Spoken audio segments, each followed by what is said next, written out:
자, 오늘은 21학년도 수능에 대한 분석하고 응시 집단에 대한 분석들을 좀 설명드리려고 해요. 그래서 수능에서 좀 기본적으로 아셔야 될 것들, 그리고 집단의 지금 성격들, 그런 것들을 보시고 우리가 앞으로 좀 대처할 것들이 뭔지 그렇게 좀 진행할 거고, 제 소개는 뭐 그냥 형식적으로 하는 겁니다. 뭐 여기 오셨는데 뭐 제가 무슨 일 하는지 모르시는 분은 안 계실 거 아니에요?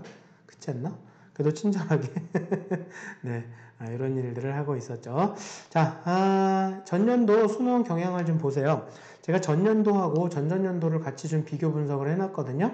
자, 그래서 일단 여기서 우리가 알아야 될 게 평균이라고 하는 건 뭔지 아시죠? 요거 원점수 평균입니다. 원점수의 평균을 이렇게 예측한 거고요. 표준편차라는 건 표준편차 값이 작을수록 조금 경쟁이 좀 치열하다는 뜻. 네, 경쟁이 좀 치열하다는 뜻. 이해되시죠? 자, 그리고 표준점수라고 얘기하는 건 이 평균과 표준편차를 이용한 공식. 제가 그 짧은 영상 또 하나 찍어 놓은 거에 그 입시의 기초 그래갖고 원점수, 뭐 표준점수, 백분위 그런 것들 설명해 놓은 거 있으니까 그거 보셔도 되고.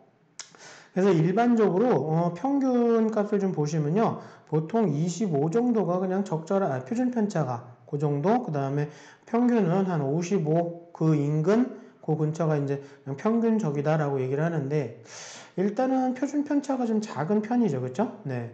여기 수학 나형은 좀 크지만 그리고 평균도 좀 높은 편도 있긴 하지만 좀 낮은 것도 평균이 좀 있었고 그리고 탐구는 이 값에 2배를 하시면 국어 수학이랑 비교가 될 수 있어요. 곱하기 2배 그런 걸로 비교하시면 되고 그 다음에 표준 점수는 뭐 아시는 것처럼 모르시면 거기 영상 가셔서 보시면 됩니다.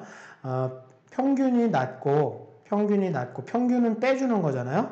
그 다음에 표준 편차는 나눠주는 거고 표준 편차가 작을수록 표준 점수는 자꾸 올라가는 자, 그런 어떤 집단의 성격 때문에 변화가 되는 점수잖아요. 그래서 우리가 꼭 알아야 될 표준 점수가 130점과 그 다음에 140점, 그 다음에 150점짜리 표준 점수가 의미하는 게 뭐냐 그런 걸 좀 아시면 도움이 되실 거고요. 다시 말씀드리지만 여기에 나와 있는 탐구는 곱하기 200 값을 하시면 국어 수학이랑 비교가 됩니다. 곱하기 2배를 하셔야죠. 자, 그래서 보시면 표준 점수가 좀 떨어진 과목들도 좀 있었어요. 그쵸? 네, 전전년도에 비해서. 근데 평균이 내려간 과목들이 꽤 많았죠? 일단 직관적으로 보시면 평균이 이렇게 내려갔다라는 건 어려웠다는 뜻이죠. 네, 그만큼 학생들이 원점수가 내려갔다. 좀 힘든 수능이었다. 쉽지 않았다. 그런 내용이고요. 자, 그 다음에 제가 지금 설명드리려고 하는 건 표준 점수가 130점을 얘기하는 건데 이거는 90점대 초반에서 1등급이 결정되는 거예요. 원점수로.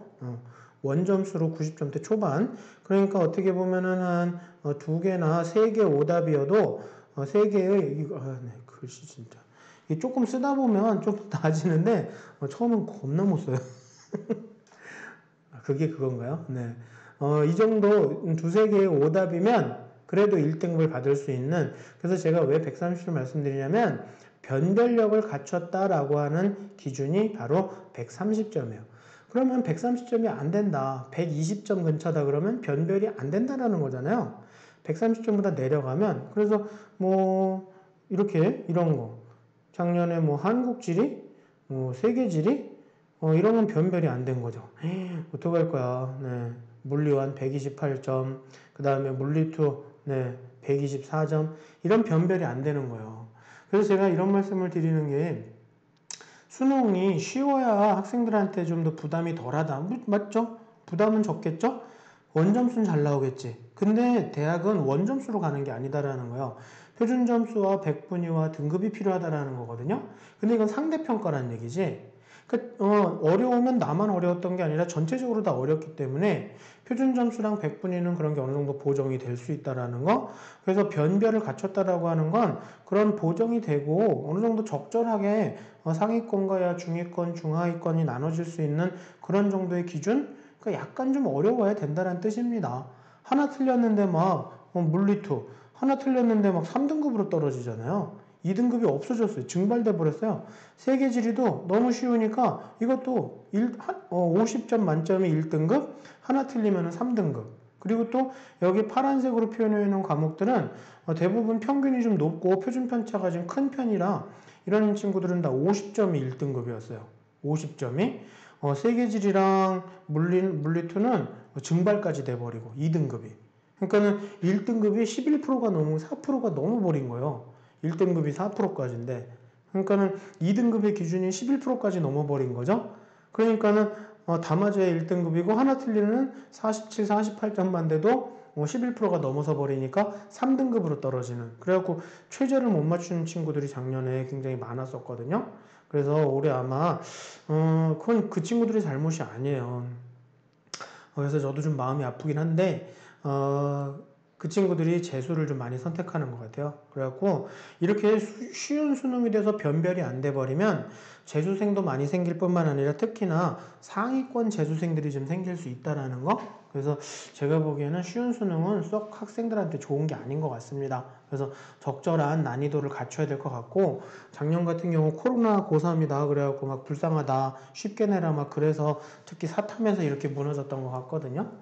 자, 그리고 140점은요, 어려운 수능의 시작이에요. 이거는 난이도 있는 수능 80점대 후반에서 1등급이 결정되는, 이거는 한 4-5개 틀려도 1등급을 받을 수 있는, 네, 이 정도 오답이어도. 그래서 이거는, 어려운 수능의 기준은 140점. 그래서, 요거, 지금 국어가 140점을 넘어섰잖아요. 이거 어려웠었다는 얘기 많이 나왔었잖아요.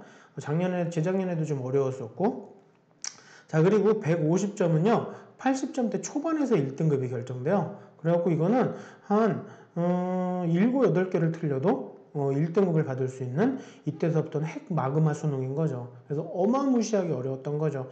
150점은 재작년 국어에서 한번 나왔죠. 그리고 또 2011학년도 수학 가형인가요? 그때 한번 나왔었죠. 그래갖고 학생들이 너무너무 힘들어 했었죠. 이렇게 너무 어려운 것도 문제가 돼요. 그래서 아무래도 우리나라 입시가 해거리를 하는 경향이 있는데 아마 올해 수능에서는 이렇게는 안 되지 않을까 싶네요. 특히 탐구가 이렇게 무너져 버리면 상위권들이 아우 탐구 이거 뭐 한 문제만 더 맞았으면 뭐 그런 것 때문에 재수생들이 너무 많이 특히나 상위권들이 많이 재수를 하거든요. 그래서 아무래도 한 130이나 140 요 사이에서 왔다 갔다 하는 수능이 계속 출제되지 않을까. 그래서 좀 요거는 좀 비정상적인, 특히나 사탐에서 많이 손해를 봤죠. 그래서 그런 상황이었다라는 거 알아두시면 되고, 그래서 지금 우리는 고난도의 문항을 좀 공략하는 게 필요하고요. 이런 상황에서 실수라고 하면 보통 한 130점에서 보통 올해도 한 130에서 한 140점대 중후반 정도로 나오지 않을까 싶네요. 이 정도에서도 실수는 굉장히 치명적일 수 있죠. 물론 120점 언더로 내려가는 쉬운 수능에서는 더욱더 치명적이긴 하지만 이렇게 아주 약간의 난이도를 주면서 약간 변별력이 가능한 이렇게 막 차라리 150점 훌떡훌떡 넘어서 버리고 막 그런 핵마그마 수능이면 한 문제도 그냥 우습게 넘어가 줄 수 있지만 이 정도 수능에서는 실수가 굉장히 치명적일 수가 있거든요. 그리고 또 지금 이제 올해 올라가는 고3서부터 정시가 상위권 대학은 40%를 육박하기 시작했잖아요. 그러니까 수능 학습도 비중 줄이지 말고 수시에 대해서 준비하는 친구들도 수능 최저를 적극적으로 활용해주고, 자, 그러려면 고난도 문항을 공략하는 게 중요하다. 그러면 이 고난도 문항이란 무엇이냐 물어보면 대부분 뭐 어려운 거, 뒤에 있는 거, 배점 높은 거 그런 게 고난도 문항이다 막 학생들이 얘기하는데, 고난도 문항이라는 건 바로 낯선 문제예요. 평가원에서는요, 어려운 개념을 이용해서도 어려운 문제를 낼 수 있지만 문제를 낯설게 만드는 거죠. 낯설게 만들 수 있다는 건 무슨 말씀인지 아시나요? 개념과 원리를 아주 철저히 알지 못하면은 굉장히 낯선 형태의 문제를 만날 수 있는, 그래서 개념과 원리가 더욱더 중요해지는 거죠. 그래서 정확한 개념을 좀 아시고 개념을 그냥 공식을 외우기만 하기보다는 공식을 유도해도 보고 정확하게 그 개념을 알고 있는지 그걸 알기 위해서 문제를 푼다라고 생각하시는 거죠. 더 많은 문제를 맞기 위해서 문제를 푸는 것보단 내가 알고 있는 개념이 정확한 건지 확인하기 위해서, 그래서 낯선 문제들을 우리는 줄여나가야 된다라는 겁니다. 즉 무슨 얘기죠? 굉장히 많은 양의 문제를 좀 풀어봐야 될 것 같아요. 어쩔 수 없어. 틀려도 괜찮으니까 낯설지 않게 만들어 놓는다 생각하고 다양하게 많은 문제들을 좀 다뤄보시면서 이거 봤던 문제다라는 것만 확인해도, 그리고 거기서 어떤 개념이 개념과 원리가 이렇게도 적용이 될 수 있구나, 이런 것들만 어떻게 얻는다 하더라도 굉장히 성공적이다라고 저는 보고 있어요. 그래서 많은 문제를 풀 거를 각오하시면 좋을 것 같습니다. 시간이 없어요. 그러지 마시고요. 재수하는 친구들 같은 경우에 많게는 10개년까지도 푸는 친구들이 있어요. 그리고 재학생 중에도 그런 친구들이 있습니다. 그래서 학습 시간을 늘리는 게 중요하죠. 자, 실제점에 대한 6년치의 수능을 좀 분석했거든요. 보시면 국어 같은 경우에는 130점대 중후반을 계속 왔다 갔다 하다 이때 150 나왔었죠. 어마무시했었죠. 네. 그리고 올해 144점까지 나왔는데 원점수를 보시면 상위권들이 좀 주저앉은 게 보이실 거예요. 그쵸? 상위권들이 조금 내려앉. 물론 표준 점수나 100분위로 하면 그게 보정이 되긴 하지만 아무튼 원점수 상태를 보면 상위권들도 힘들었었다라는 걸 아실 수 있고, 수학 가형도 좀 어렵긴 어려웠었는데 그래도 비슷하게 이렇게 1등급 컷이 잡히는 걸 보면 어떤 이유냐면 어렵긴 어려웠지만 수학 가형에서 특히나 결시율이 11%나 됐었어요. 그래서 결시가 많이 돼버리니까 등급 컷이 조금 올라가죠. 그래서 올해 코로나 상황 때문에 더욱더, 작년에 코로나 상황 때문에 더욱더 안 좋았었던 게 이렇게 결시율 때문에, 원래는 한 88 정도까지도 봤었었는데 이 정도 난이도면 한 88인데 그렇게 봤었었는데 결시율 때문에, 그래서 어쩔 수 없이 이렇게 좀 올라가 버렸었죠.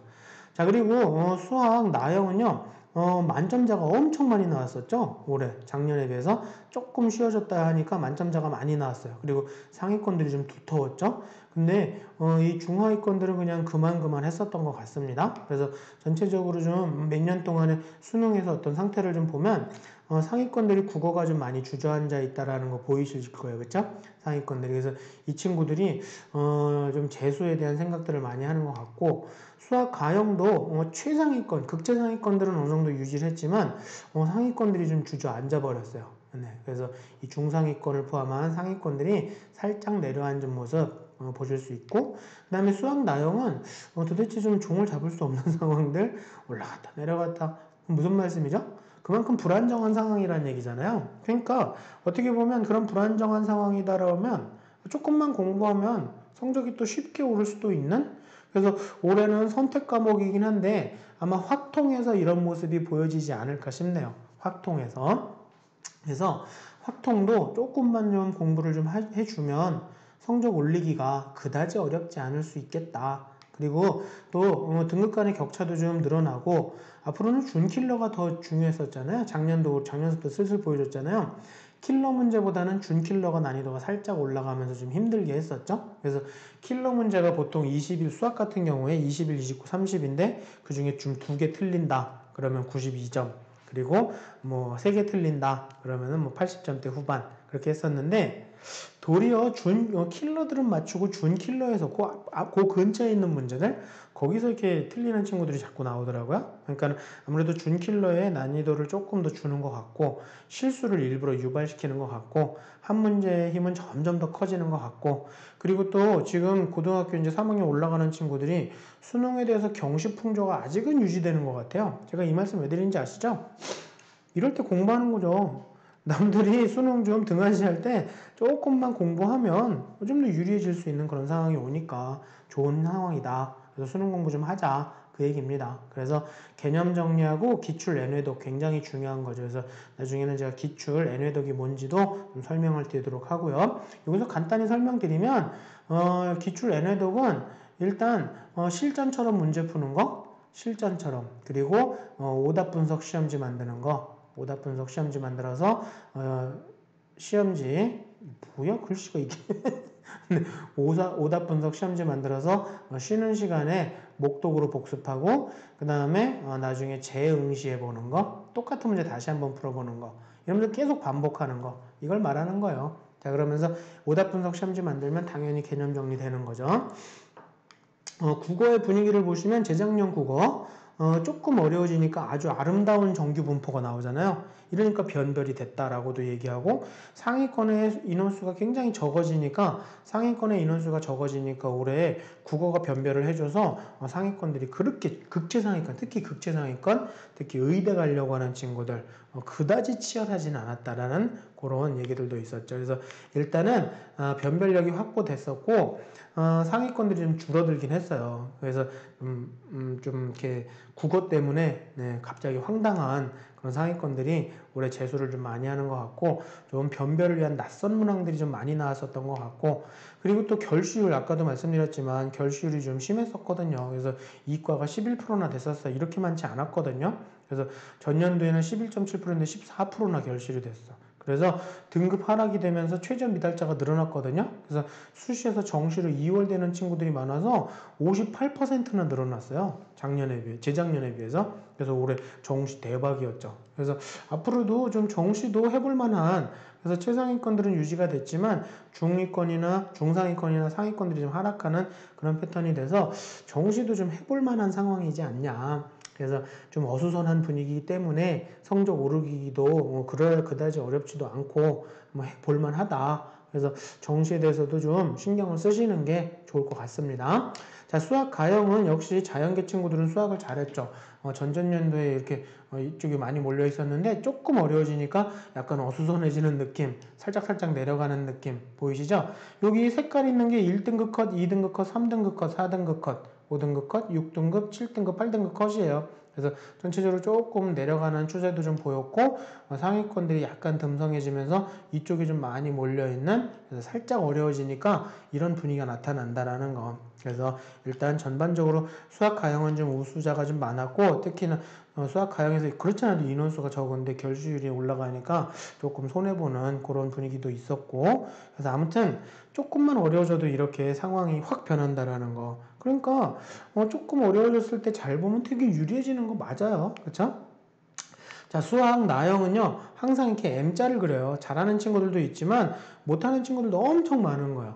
이게 아마 확통해서 이런 일이 벌어지지 않겠냐, 더욱더 양극화되지 않겠느냐. 근데 올해 조금 쉬워지니까 후룩 몰렸죠. 그쵸? 그래서 수학 나형에서 만점자들이 많이 있어갖고 올해 점수가 좀 문과가 좀 작년에 좀 과잉됐었죠. 이과랑 격차가 되게 컸었어요. 같은 대학교 비슷한 레벨의 학과를 가는데 또 높은 점수가 필요했었죠. 문과가.